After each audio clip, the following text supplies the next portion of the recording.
Kasus pembunuhan Vina dan Eki memasuki babak baru usai polisi menangkap Peggy Setiawan yang masuk dalam daftar buron kepolisian. Namun pihak keluarga menyangkal keterlibatan Peggy dan menyebut polisi salah tangkap. Apakah penangkapan Peggy bisa membuka tabir misteri kematian Vina dan Eki? Kita akan bahas bersama Ketua Harian Kompolnas, Beni Mamoto. Pak Beni, selamat sore.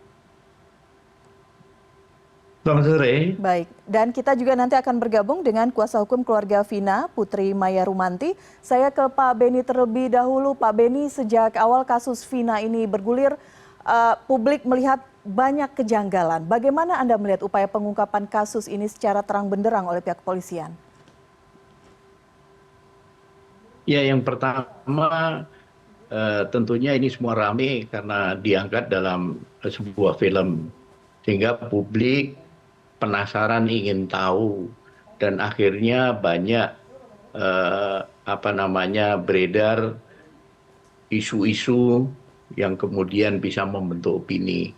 Memang kita harus akui proses penanganan ini pada awalnya banyak kelemahan-kelemahan yang kemudian menimbulkan katakanlah lubang-lubang dalam puzzle yang bisa akhirnya masyarakat menilai kemudian menganalisis sendiri. Sebagai contoh, diawali dari tidak dibuatnya sketsa wajah karena foto belum ditemukan, harusnya dibuat sketsa wajah berdasarkan keterangan saksi-saksi. Dengan sketsa wajah itu paling tidak nanti bisa menjadi acuan. Kalau hanya identitas, umur, tinggi badan dan sebagainya, itu kan belum tentu, belum pasti. Karena itu harus berdasarkan data akurat, merujuk pada KTP dan sebagainya. Nah, dari awal soal sketsa ini saja sudah menimbulkan masalah. Akhirnya bukan itu orangnya, itu tinggalnya tidak di sana dan sebagainya. Nah, kami menyarankan kepada keluarga korban, penasihat hukumnya, menurut kami sebaiknya melakukan gugatan pra peradilan untuk menguji kebenaran bahwa yang ditangkap itu tersangka yang sudah penyidik sudah memiliki 2 alat bukti. Ketika ditetapkan tersangka sudah memenuhi 2 alat bukti. Baik. Ini Pak lebih Beni, mohon bagus maaf. melalui forum Pak. diuji di pengadilan daripada semua orang berpendapat. Ini yang membuat malah tidak hanya masalah simpang siurnya ini membuat publik jadi pusing ya, karena pihak sini mengatakan gini, pihak sana mengatakan gini dan sebagainya. Dan era medsos sekarang juga sangat berpengaruh dibanding tempo dulu ketika belum ada medsos. Ketika ada yang mengunggah foto mirip saja, kemudian dinarasikan tertentu, itu juga bisa benar bisa tidak, itu perlu diuji dulu. Inilah yang kemudian bisa menimbulkan korban baru. Baik. Pak Beni tadi menggunakan kata kelemahan ya Pak ya, karena memang harus diuji lagi di pengadilan, saran Pak Beni. Sekarang saya ke Mbak Putri, sudah bergabung juga mewakili dari keluarga Vina. Mbak Putri?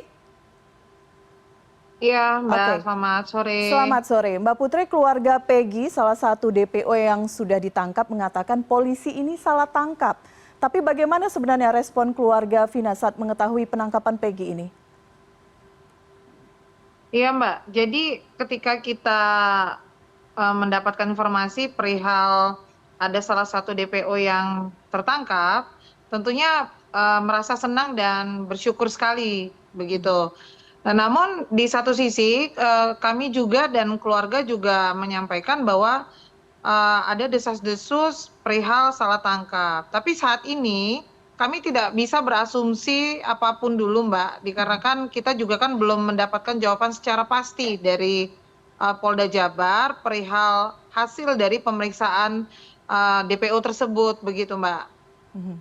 Tapi pihak keluarga sejauh ini meyakini bahwa betul yang ditangkap adalah salah satu DPO? Perihal yakin atau tidak, mereka juga tidak bisa menjawab, dikarenakan memang tidak tahu wajahnya begitu. Memang tidak mengetahui wajahnya si DPO ini, tidak mengenal, tidak mengetahui Mbak. Oke, sehingga masih menunggu hasil dari pihak kepolisian begitu ya? Mbak Putri. Iya, Baik, saya ke Pak Beni. iya Pak betul Beni, sekali. oke. Pak Beni, ini kan kasusnya bergulir dari tahun 2016 dan kemudian ramai setelah ada dibuka ke publik dalam bentuk film gitu dan ramai dibicarakan di sosial media.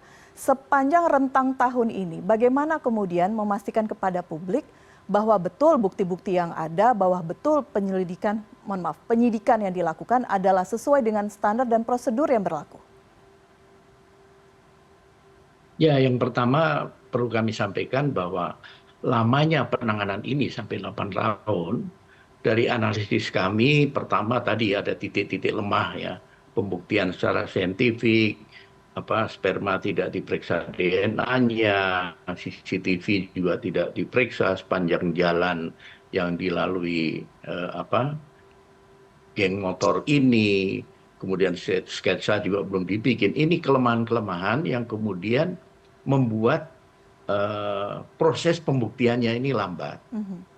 Kemudian juga menimbulkan tanda tanya. Namun karena ini sudah diuji di pengadilan sampai dengan kasasi dan sudah inkrah, marilah kita hormati putusan pengadilan. Nah, beralih ke kasus saat ini yang sedang ditangani. Tim ini kemudian tim yang sudah teruji menangani kasus pembunuhan ibu anak di Subang. Mereka yang menuntaskan. Sebelumnya kasus itu mandek. Tapi tim ini yang turun kemudian mengungkap tuntas sampai dengan ke pengadilan.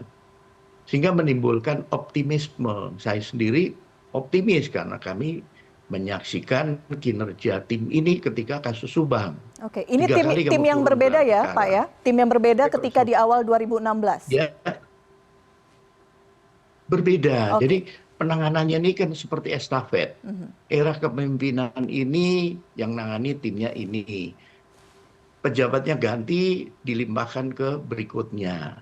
Nah, nanti tinggal dievaluasi. Adakah pejabat yang ketika menjabat tidak melakukan apa-apa? Tidak ada progres sama sekali. Nah, ini patut dipertanyakan. Nah, sekali lagi marilah kita start dari penanganan ini. Karena ada yang nanya, udah 8 tahun, ini kok cepet langsung ketangkep gini-gini.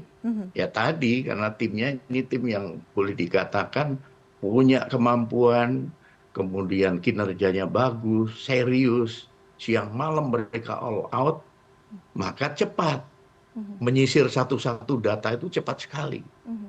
Dan background-nya memang background penyidik yang andal. Disitulah menimbulkan optimisme dan saya karena mengikuti ya penanganan kasus-kasus sebelumnya, saya optimis ini menjadi babak baru, mudah-mudahan segera terungkap secara tuntas. Satu catatan, LPSK sudah merilis ada saksi yang minta perlindungan LPSK. Ini penting. Nah, kalau saksi ini ternyata saksi peristiwa atau saksi yang nanti kesaksiannya itu telak sekali, itu satu progres yang sangat bagus. Mudah-mudahan muncul saksi-saksi lain untuk memperkuat pembuktian ini dengan meminta perlindungan LPSK supaya mereka tidak ada ancaman, tekanan, dan sebagainya. Baik, saya ke Mbak Putri. Mbak Putri, bagaimana Anda melihat keseriusan dari pihak penyidik, dari pihak kepolisian untuk mengungkap secara terang benderang kasus ini? Iya, tentunya kalau melihat dari beberapa hari progres dari mulai viral sampai penangkapan saat ini, yang saya lihat sangat serius sekali memang untuk mendalami dan mengejar para pelaku DPO tersebut, Mbak. Cuma ada satu hal tadi yang disampaikan oleh Pak Beni Mamoto, dengan tersangka yang sebelumnya yang mereka mengakui salah tangkap itu, Mbak, ini harus kita luruskan ini, Mbak, sebenarnya.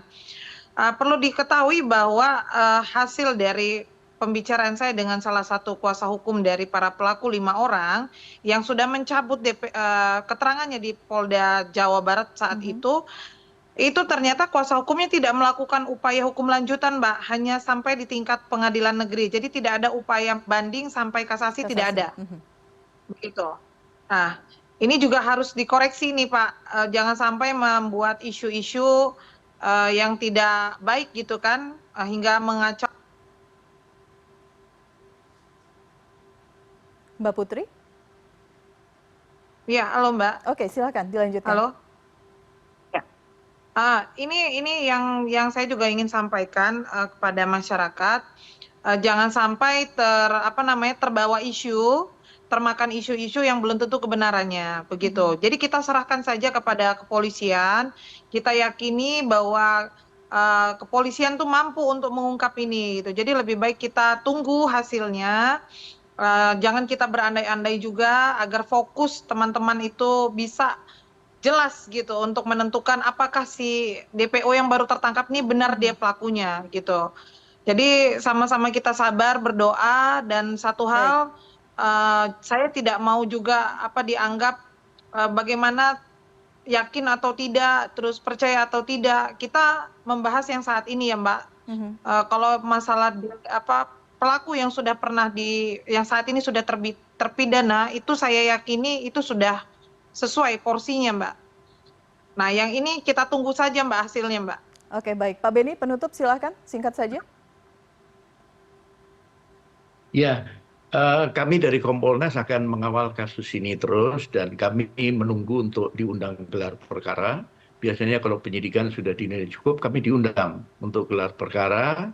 Ketika nanti akan ada rekonstruksi, pasti kami juga undang, pihak penasihat hukum korban, tersangka juga diundang. Itu bentuk transparansi dari Polri.